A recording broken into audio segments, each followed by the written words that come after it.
From the outside, everything looked fine. Caitlin Clark, the #1 overall pick, the college phenom, the face of the future WNBA, had just stepped into the pros. The Indiana Fever had what many believed to be a generational talent. But inside the walls of the organization, tension had been brewing. It didn't take long for signs of frustration to seep through. Clark was playing hard, no question about it, but something felt off. She was struggling to find rhythm. Her signature court vision, those logo threes, that fearless play that had electrified millions at Iowa, it felt muted, restrained.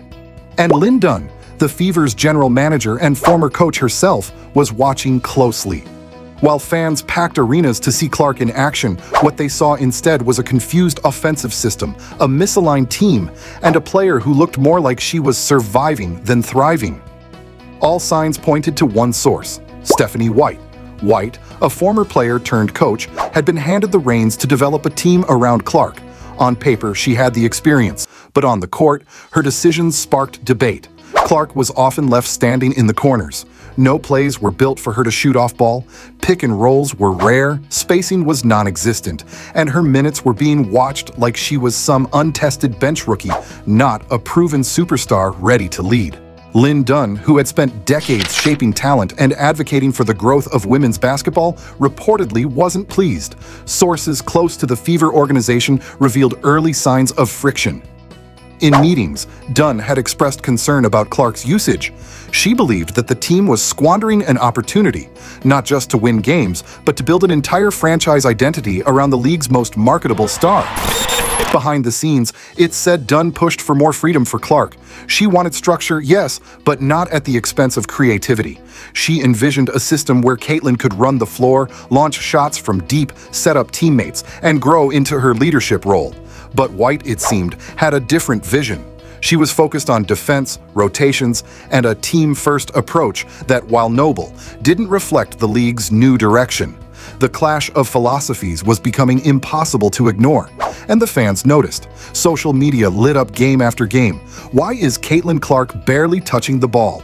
Why is the offense running through everyone but her? Is Stephanie White holding her back? Then came the low point. A stretch of games where Clark was held to single-digit shots, benched in crucial fourth quarters, and even publicly criticized for her turnover. Breaking point came when, after a particularly brutal loss, White gave a post-game interview blaming rookie mistakes for the team's struggles. The implication was clear. Clark was the problem. Lin Dunn didn't wait long. In a now viral moment, Dunn was asked during a Fever media session about the team's direction and Clark's development. She didn't mince words. "We have one of the most talented young players this league has ever seen," Dunn began, her voice even but firm.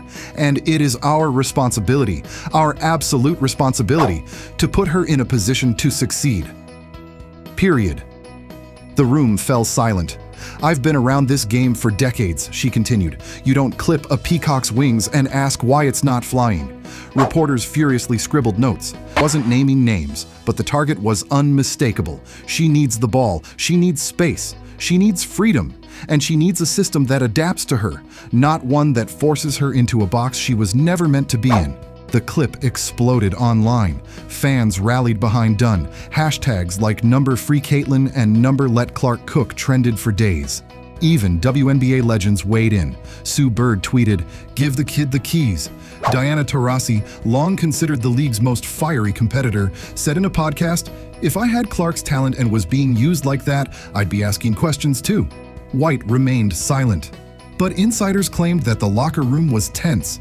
Some players supported White's balanced approach, others quietly aligned with Dunn. The divide was real, and Clark, ever the competitor, remained respectful but clearly frustrated. Her body language on the court told the story. Less fire, more confusion. The situation came to a head after a narrow loss against a struggling team. Clark had just 8 shots, while the offense ran through veterans with lower efficiency. Dunn reportedly stormed out of the executive box before the game even ended. Within 48 hours, changes were made behind closed doors. Sources say Dunn confronted White directly. "It wasn't pretty. You're going to lose her," Dunn reportedly said. "And if we lose her, we lose the future." Stephanie White pushed back, defending her system, but Dunn didn't budge. "This isn't college ball. This is business, and Caitlin Clark is the business." Publicly, no coaching changes were made, but subtle shifts followed. In the next game, Clark had the ball in her hands from the tip. She took 20 shots, dished out 11 assists, and the team won in dominant fashion. The message was loud and clear. Even Clark herself hinted at the change. In a post-game interview, when asked about the new offense, she smiled slightly and said, "I just feel more like myself again." Fans erupted. From that point forward, the Fever looked different, and Lin Dunn's fingerprints were all over it. The team adopted a more up-tempo style. Shooters spread the floor. Clark had room to operate.